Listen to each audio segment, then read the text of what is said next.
memaparkan materi yang berjudul bagaimana nilai dan norma konstitusional Undang-Undang Dasar Negara Republik Indonesia pada tahun 1945 dan konstitusionalitas ketentuan perundang-undangan di bawah Undang-Undang Dasar.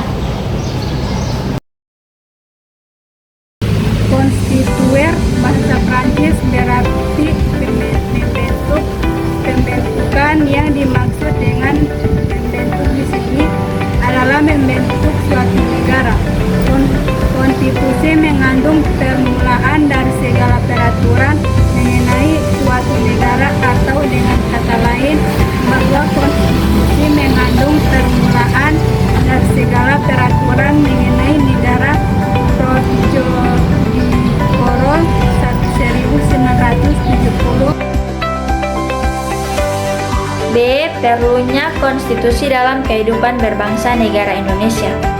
Setiap negara mesti memiliki konstitusi karena konstitusi diperlukan sebagai dasar hukum tertinggi yang mengatur penyelenggara negara, membatasi kekuasaan, dan menjamin hak warga negara. Meskipun ada negara yang tidak memiliki konstitusi tertulis seperti Britania Raya, kehidupan negara tersebut tetap dapat berjalan stabil karena tradisi hukumnya kuat. Walaupun berpotensi menimbulkan kelemahan dalam kepastian hukum, konstitusi yang penting itu dapat berwujud tertulis maupun tidak tertulis dengan materi muatan mencakup dasar dan tujuan negara, bentuk pemerintahan, pembagian kekuasaan, kewenangan lembaga-lembaga negara, hubungan negara dan warga, serta hak asasi manusia.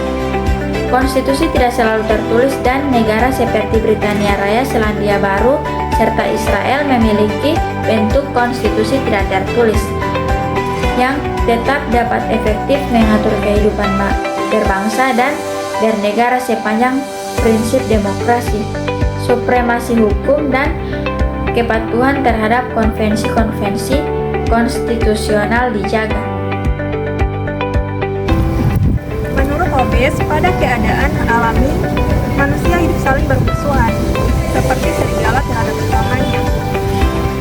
Keadaan kacau tersebut akhirnya mendorong manusia membuat perjanjian antara individu agar bisa hidup bersama dan teratur. Selanjutnya, rakyat menyerahkan kekuasaan kepada penguasa untuk menjaga perjanjian tersebut. Ia menjelaskan konsep kontrak sosial dan penyerahan kedaulatan kepada penguasa tunggal atau primus inter pares yang berkuasa secara absolut.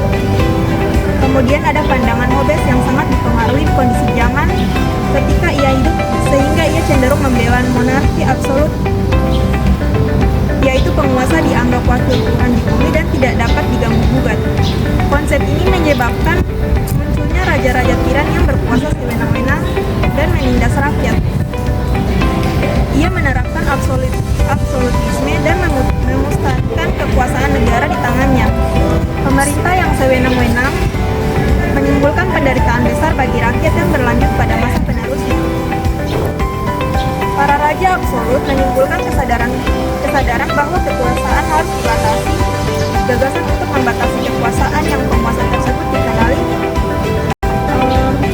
sebagai konstitusionalisme, yaitu konsep bahwa kekuasaan pemerintah harus diatur dan dibatasi secara tegas melalui konstitusi.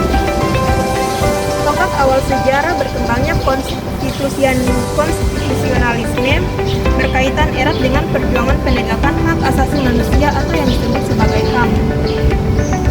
Selanjutnya, peristiwa penting menghasilkan dokumen-dokumen HAM yang menjadi dasar pembatasan kekuasaan negara dan perlindungan rakyat, antara lain yaitu yang pertama mencegah kekuasaan absolut dan kesewenang-wenangan pemerintah, yang kedua menjamin hak-hak dasar warga negara, dan yang ketiga yaitu mengatur hubungan antara rakyat dan penguasa secara adil. Tuntutan perubahan Undang-Undang Dasar Negara Republik Indonesia tahun 1945 merupakan suatu terobosan yang sangat besar. Dikatakan terobosan karena pada era sebelumnya tidak dikehendaki adanya perubahan tersebut. Sikap politik pemerintah yang diperkuat oleh MPR berhendak untuk tidak mengubah Undang-Undang Dasar Negara Republik Indonesia tahun 1945. Apabila muncul sebuah kehendak mengubah Undang-Undang Dasar Negara Republik Indonesia tahun 1945, harus dilakukan dilakukan referendum atau meminta pendapat rakyat dengan persyaratan yang sangat ketat. Nah, persyaratannya yang sangat ketat itulah maka kecil kemungkinan untuk berhasil melakukan perubahan Undang-Undang Dasar Negara Republik Indonesia tahun 1945. Dalam perkembangannya, tuntutan perubahan Undang-Undang Dasar Negara Republik Indonesia tahun 1945 menjadi kebutuhan bersama bangsa Indonesia. Berdasarkan hal itu, MPR hasil pemilu tahun 1999 sesuai dengan kewenangannya yang diatur dalam pasal 37 Undang-Undang Dasar Negara Republik Indonesia tahun 1945 melakukan perubahan secara bertahap dan sistematis. Dalam 4 kali perubahan, yakni perubahan pertama pada sidang umum MPR tahun 1999, yang kedua perubahan kedua pada sidang tahunan MPR pada tahun 2000, perubahan ketiga pada sidang tahunan MPR pada tahun 2001, dan perubahan keempat yang terakhir pada sidang tahunan MPR pada tahun 2002. Oleh karena secara normatif, undang-undang tidak boleh bertentangan dengan Undang-Undang Dasar Negara Republik Indonesia 1945. Maka, jika ditemukan suatu norma dalam undang-undang bertentangan dengan Undang-Undang Dasar Negara Republik Indonesia 1945, dapat melahirkan persoalan konstitusionalitas undang-undang tersebut terhadap Undang-Undang Dasar Negara Republik Indonesia 1945. Dalam sistem hukum di Indonesia, lembaga negara yang berwenang menguji konstitusionalitas undang-undang terhadap Undang-Undang Dasar Negara Republik Indonesia 1945 adalah Mahkamah Konstitusi. Itulah video dari kami. Sekian dan terima kasih. Wassalam.